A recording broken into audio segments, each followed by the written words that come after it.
Olá a todos, bem-vindo ao Drone Physics. Na aula de hoje vamos falar sobre a estrutura nuclear, né? O que é isso, né? Então, até as últimas aulas a gente trabalhou muito com a introdução das propriedades, né, do núcleo. A gente estudou um pouco de decaimento, né? A gente estudou um pouco de reação no composto e tal. Agora a gente vai trabalhar um pouquinho com modelos, tá? Para você descrever o núcleo. Como é que você descreve um núcleo, né? Você bota lá vários corpozinhos e tal e acabou. Como é que exatamente que é?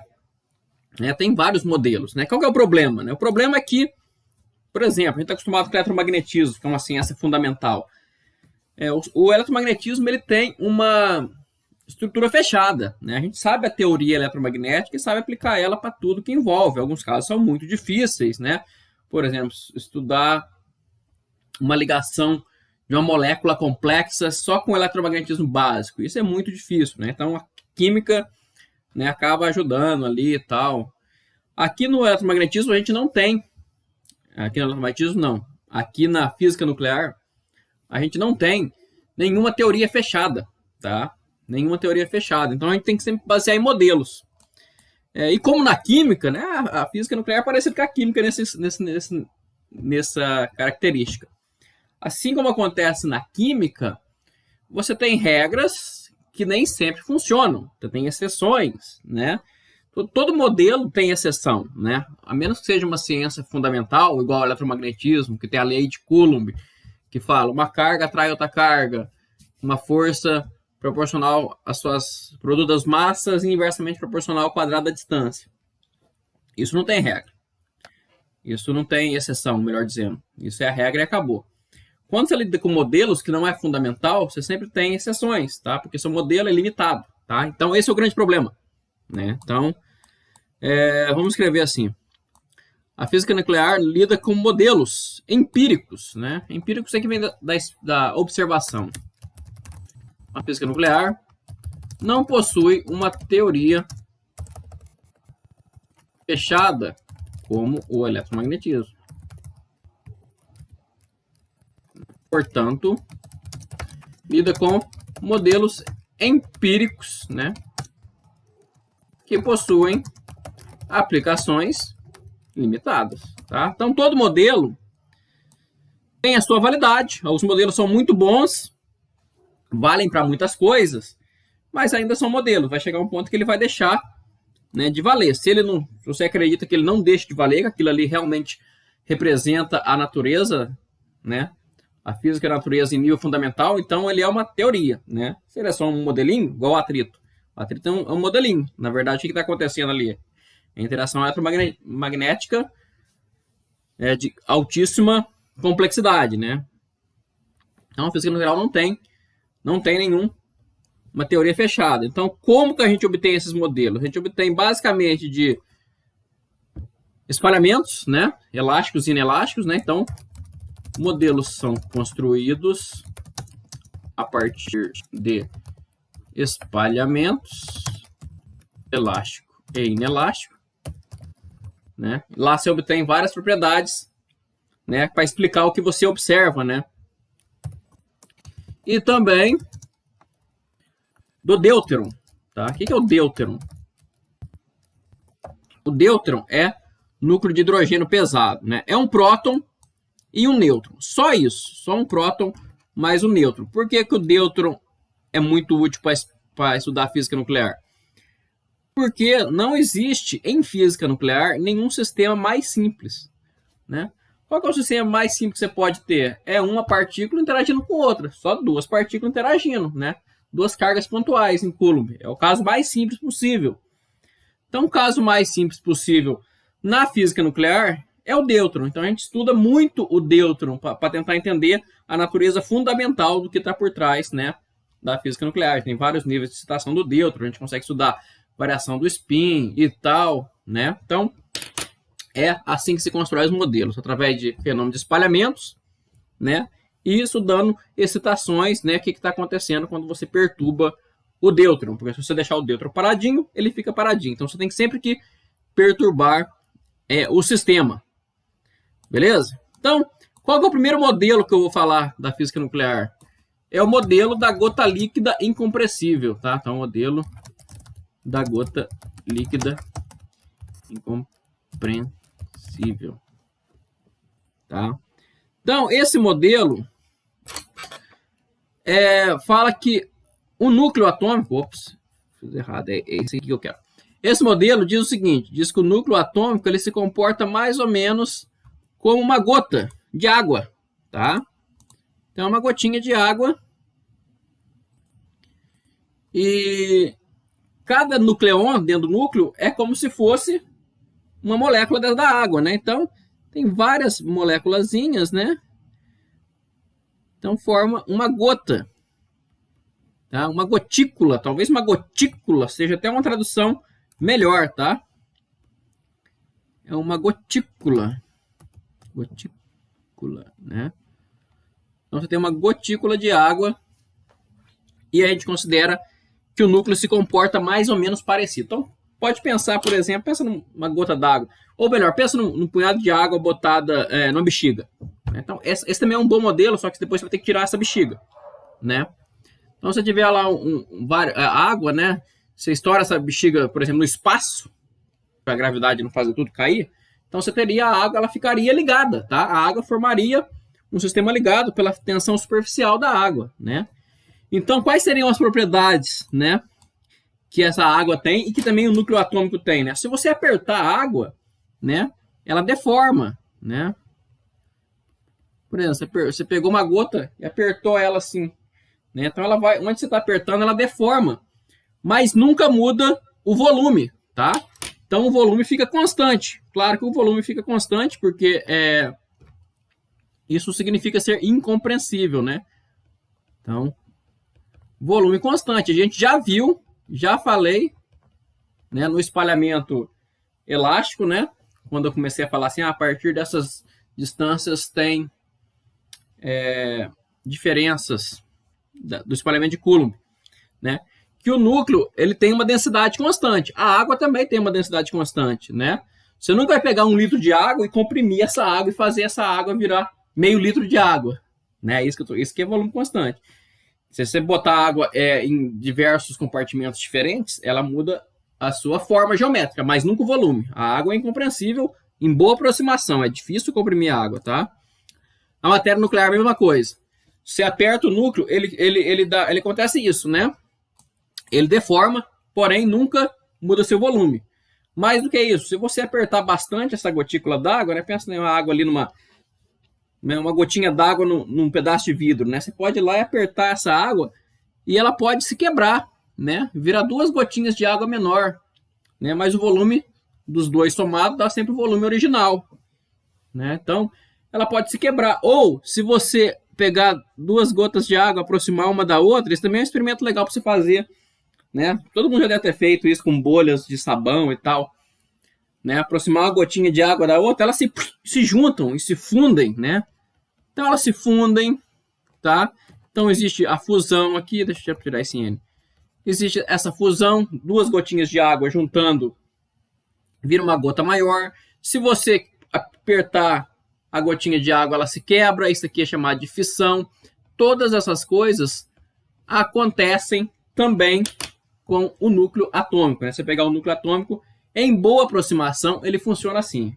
Ele se deforma, ele se quebra, 2 núcleos chegando perto, né, superando a barreira coulombiana, eles se fundem, tá? Então, o núcleo atômico, ele parece muito, muito, muito com a gota de água, tá? E isso foi o modelo da física nuclear dos anos 30, né? Explicava muita coisa mesmo, inclusive explica a nossa famosa massa do núcleo, né? Massa do núcleo é igual ao número de massa vezes a massa do nucleon menos B, né? Lembra dessa fórmula aqui? Já passei ela lá atrás, né? Então, ele explica qual é a massa do núcleo e vai explicar o B, né? Lembra da energia de ligação por nucleon? É só dividir isso aqui tudo por A, né? A energia de ligação por nucleon, né, tem essa forma mais ou menos assim. Ela cresce, depois cai. Ficou feio. Ela cresce rápido aqui, depois cai devagar. Isso. A gente vai ver numa aula seguinte, né, que o modelo da gota líquida ele consegue explicar isso aqui, tá? Em boa aproximação, beleza?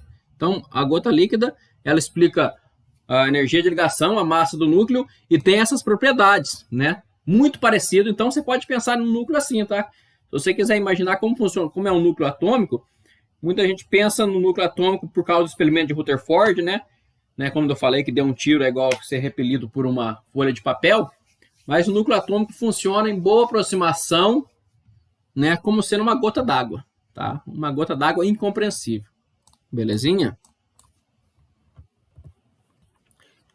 Tá, beleza. Como eu disse, não existe um modelo fechado para a teoria da força nuclear, né? Então, baseado em modelos, o modelo da gota líquida é esse.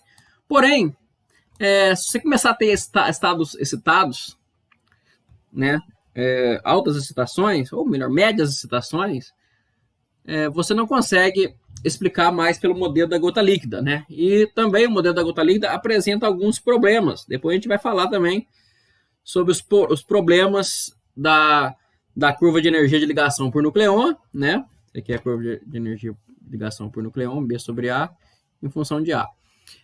Né? Então apresenta problemas de teoria e experimento. Então, o modelo da gota líquida é a melhor introdução, porém, em alguns casos se faz necessário outro modelo, de modelo de camadas. Né? O que é o modelo de camadas? O modelo de camadas ele é análogo ao modelo atômico. Tá? Ele foi inspirado no modelo atômico. Lembra do modelo atômico lá? Você tem lá o núcleo, aí você tem a camada K, camada L, camada M, né? E cada camada tem um número máximo de elétrons que ele suporta, né? Que é 2, 8, 18, 32, 32, 18, 2. Ou 18, 8. Né? Eu lembro até hoje da distribuição de camadas do elétron, né?